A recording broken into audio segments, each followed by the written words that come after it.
खपे अमन खपे अमन खपे मोहब्बतुनि में प्यार जो तो मुर्तदो चमन खपे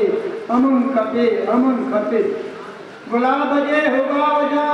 वफा उठे मिले मचे कतार रींग सिंधी थी कड़न ते गाए गीत के पखी परारता उड़ी उफक के चाह माच में समर जी सुनी सीर मां मेहार सां भले मिले मोहब्बतुनि जे मेड़ में नकारो कारी कतुल थे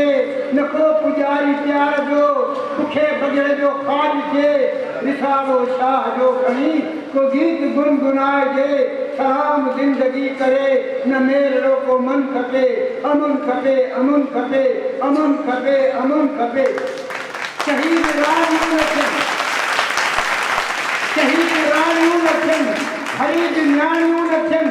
कदामती कड़िन में बंद सूह स्याणियों लखन रिवायतुन जो रुख मटे नौ जहान जोड़ जे जुल्म में बर भेद जे गाट खे वठी मरोड़ जे सलामती जे सुख न जो अलम जमी ते खोड़ जे मुशक्क़तुन में मेहनतुन सां जीव पंहिंजो जोड़ जे निकमी सोच सांच जो पियल पहाड़ तोड़ जे तिजारतूं ज़मीर जूं न अहिड़ो कारो धन खपे अमन खपे अमन खपे अमन खपे अमन खपे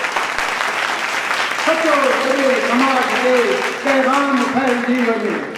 सचो सॼे समाज ते पैगाम फैलिजी वञे हक़ूक़ इंसानियत जो नारो आम थी वञे जे फर्द फर्द गॾु अगरि हिक ई ज़बान थी वञे त मिंट में अक़वाम जो निज़ाम ई तब्दील खे उजाला अर्ज़ जी पवन सभाउ सूंह ते अचे निखार नींहं ते मचे उॾनि चमन में बुलबुलूं थरनि ते मोर पियो नचे सुहाई सरज़मी हुजे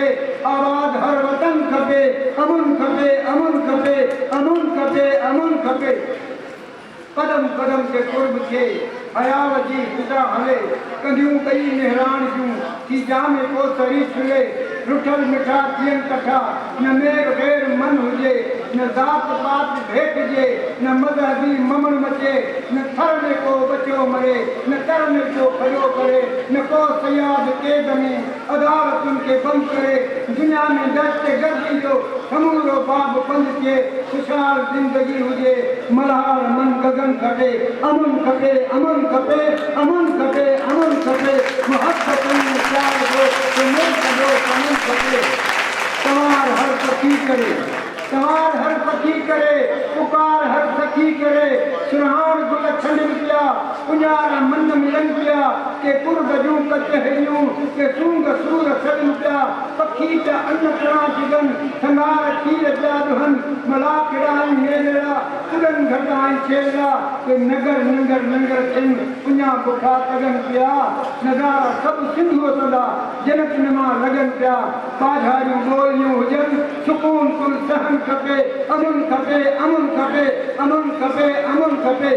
चुमा मिटी मां सिंधी जिते आ मुंह जनम वतो सदा जिए सिंधी बोली लतीफ़ जी दुआ अभी सबक पढ़ी बिलाली सचल जे इश्क के चुमा शहद नमाज शाम आ बुझोक में जो जवान आ सूफी अलम इमाम आ मिलियो वॾो इनाम आ दुनिया सॼीअ खे सिंध खां रखियो अमन अमान आ को सिंध तुंहिंजे बज़्म में पढ़ियो अची मूं नज़म आ को दादीअ जो दाद थिए सोभारो अॼु सुखन खपे अमन खपे अमन खपे अमन खपे अमन खपे मोहब्बतुनि में प्यार जो तो मुल्क जो चमन खपे